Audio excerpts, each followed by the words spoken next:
Boa tarde, sétimo ano. Hoje nós vamos iniciar com a correção da atividade na página 100 e 101. Então, você já pega um livro aí para adiantar, né? E hoje nós vamos entrar em micro-organismos, né? Vida invisível.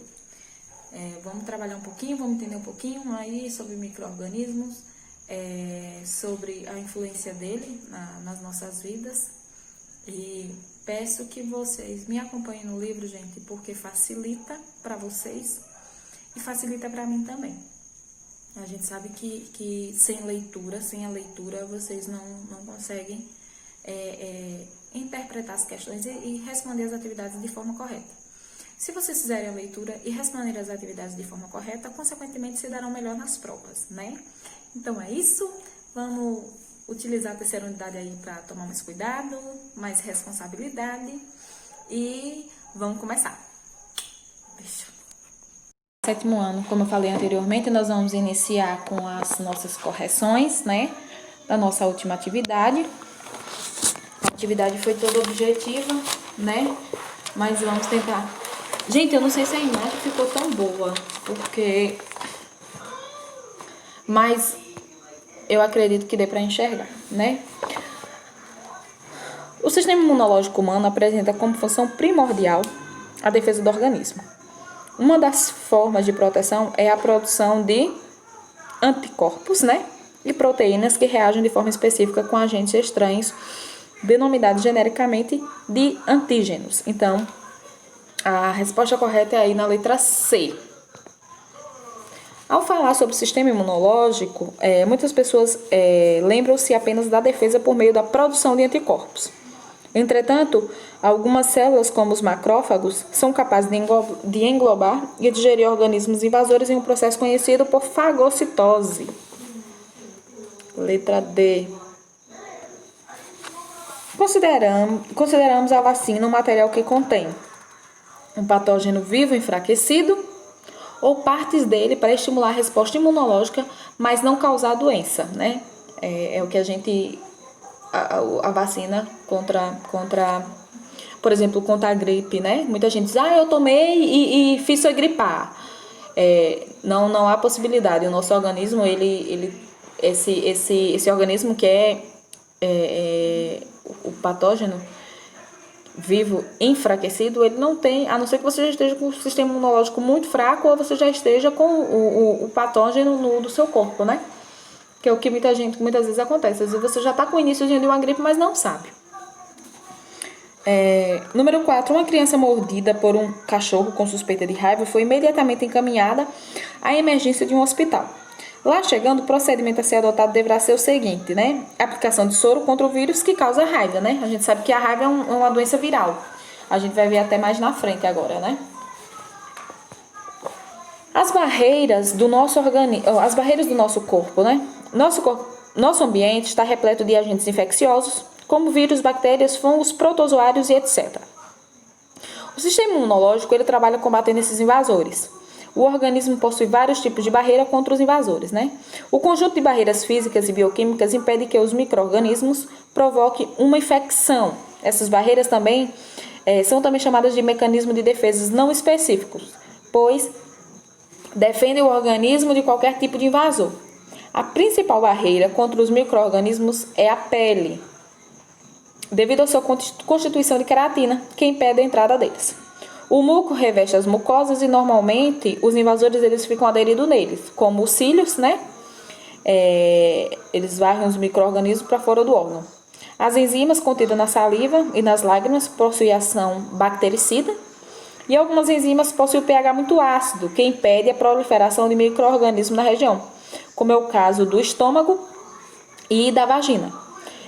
No intestino e na vagina, há numerosos micro-organismos na flora normal, que impedem a proliferação de micro-organismos externos competindo por comida e espaço. É por isso que não pode haver você não pode ingerir tanto medicamento, né? Alguns medicamentos até estomacais, porque o nosso organismo ele tem mais ou menos essa função de proteger, né? E a mesma coisa acontece com o uso de sabonetes, sabonetes de corpo na região íntima. excessivamente e acaba desequilibrando o pH vaginal. De acordo com o texto acima, as barreiras que os organismos invasores encontram ao querer atacar o nosso corpo são pele, o muco, cílios, saliva e enzimas. É a letra C. A primeira vacina foi criada no século XVIII por Edward Jenner e garantia proteção contra a varíola. O princípio utilizado nessa época é o mesmo utilizado nos dias atuais e baseia-se na aplicação de antígenos causadores da doença em pessoa saudável, como falei anteriormente, garantindo dessa forma aí sua imunização, né?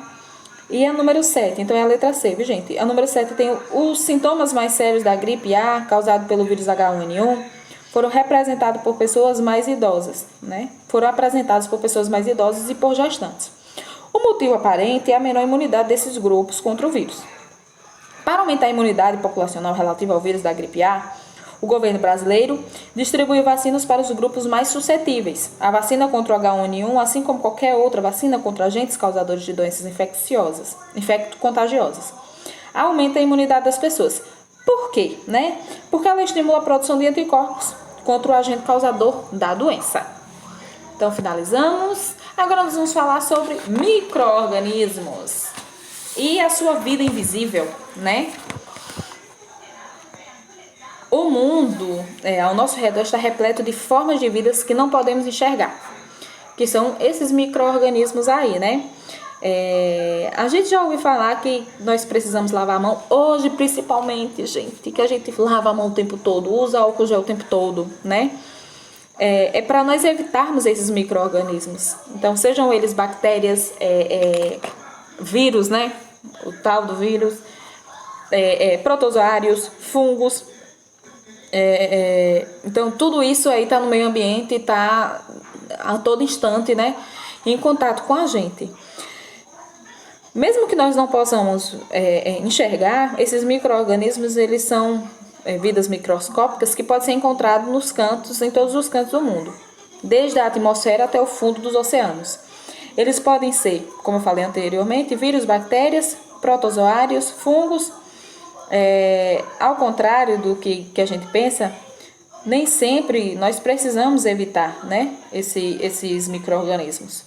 A maioria deles é capaz de trazer benefício ao nosso organismo, como é a questão do iogurte, né? Que contém as bactérias do bem, são ditas bactérias do bem. Elas povoam o nosso intestino e ajudam no nosso funcionamento, né? Favorecendo aí, né? Elas compõem a nossa microbiota intestinal, um conjunto de micro-organismos vivos que habitam o nosso organismo, o nosso intestino, fortalecendo as nossas defesas contra algumas infecções e ajudando também a absorver alguns nutrientes. Além de bactérias, nossa microbiota também conta com alguns fungos, né? Mas, por outro lado, existem os micro-organismos infecciosos, né? Aqueles que são capazes de desencadear doenças em outros seres vivos, onde encontram condições que são favoráveis para que eles possam se desenvolver. E nós vamos dar uma lidazinha, dar uma estudada agora em alguns. Vírus, esses seres aí acelulares. É uma pergunta que paira as nossas cabeças. É um ser vivo ou não? E aí, o vírus, ele é ou não um ser vivo? A gente sabe que para ser considerado um ser vivo, o organismo ele precisa conter ao menos uma célula. Ele precisa ser pelo menos unicelular. Porém, os vírus, eles são seres acelulares, gente. Eles não possuem células. Então, existe na natureza uma estrutura que está no limite entre o ser vivo e a matéria bruta. Observa-se que é mais provável ela se comportar como ser vivo quando está no interior de células vivas, né?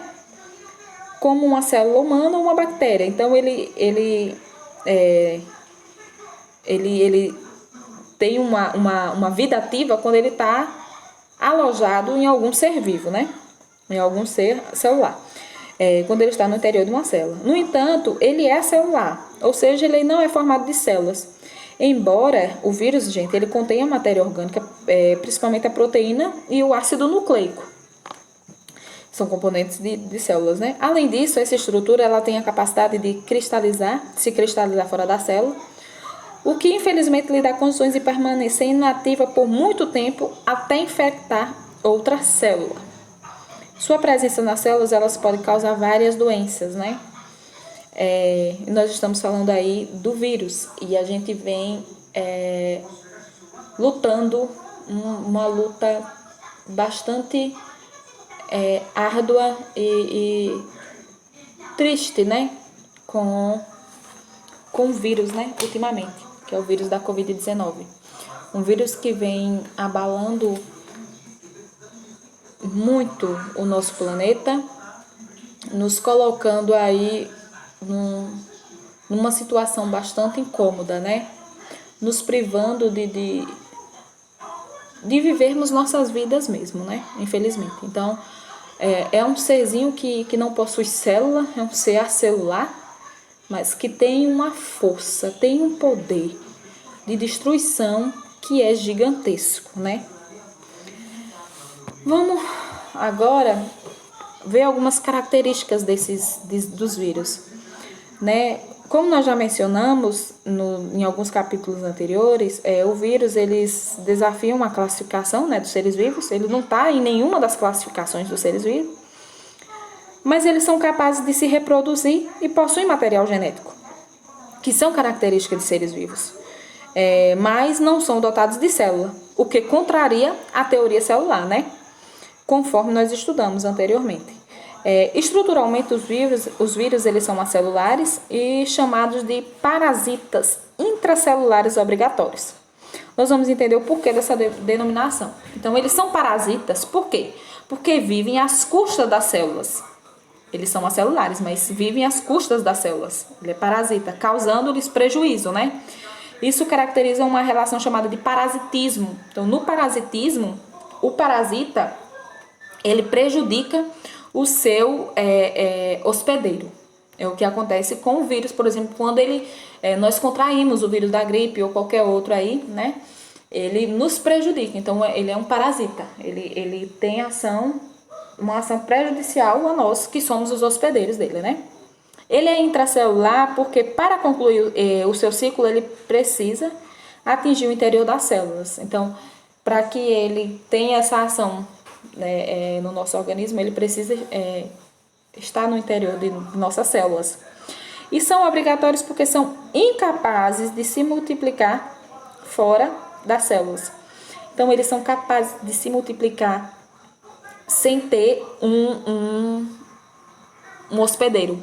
Então, ele precisa estar num corpo, numa célula, seja animal, seja nossa, né? Somos animais também. Mas ele precisa estar aí dentro desse corpo, dessa célula, para que ele possa se reproduzir, para que ele possa se multiplicar. Então, basicamente, a sua estrutura possui uma cápsula de proteína que envolve um material genético que é composto de ácido desoxirribonucleico, né? Que é o DNA. O ácido desoxirribonucleico é o DNA e o ácido ribonucleico, que é o RNA. Os vírus com DNA são chamados de adenovírus, como é o causador da doença conhecida como a catapora, ele é um adenovírus. E com relação aos vírus com RNA, nós podemos chamar de retrovírus, que é o caso do HIV e da AIDS. Em sua maioria, gente, eles são parasitas específicos, ou seja, cada vírus ataca geralmente apenas um determinado tipo de célula. Por exemplo, o vírus da poliomielite, ele ataca células nervosas, e o vírus do resfriado comum, ele infecta células da mucosa nasal. Por isso aquela coriza, né? A reprodução viral. Você deve estar se perguntando como o organismo acelular, né, se não possui célula, que se cristaliza, interrompe seu metabolismo quando não está parasitando uma célula, consegue se reproduzir, né? Para responder essa pergunta, nós vamos examinar um vírus denominado bacteriófago. Isso daí vocês vão pegar o livro aí na página 104, viu? Para vocês entenderem melhor. Vamos lá. Que parasita células procariontes, né? Os bacteriófagos. Vamos observar como ele se reproduz na célula de uma bactéria chamada Escherichia coli. Inicialmente, a estrutura do vírus é formada por uma cabeça proteica, como vocês estão vendo aí na imagem, em formato de prisma que se liga a uma cauda também de proteína, que é formada por 6 fibras que aderem à bactéria infectada. Para que ele se replique, né, o bacteriófago ele se fixa na superfície dessa bactéria por meio dessas fibras e perfura a membrana celular e injeta seu material genético. Uma vez que ele entra aí no citoplasma, esse material genético viral vai até o nucleoide, né? Lembrando que esse material genético ele não se encontra delimitado pela carioteca, como acontece nas células eucariontes, nós estamos falando da célula procarionte, na bactéria onde se apropria do material genético e passa a comandar a síntese de novos bacteriófagos.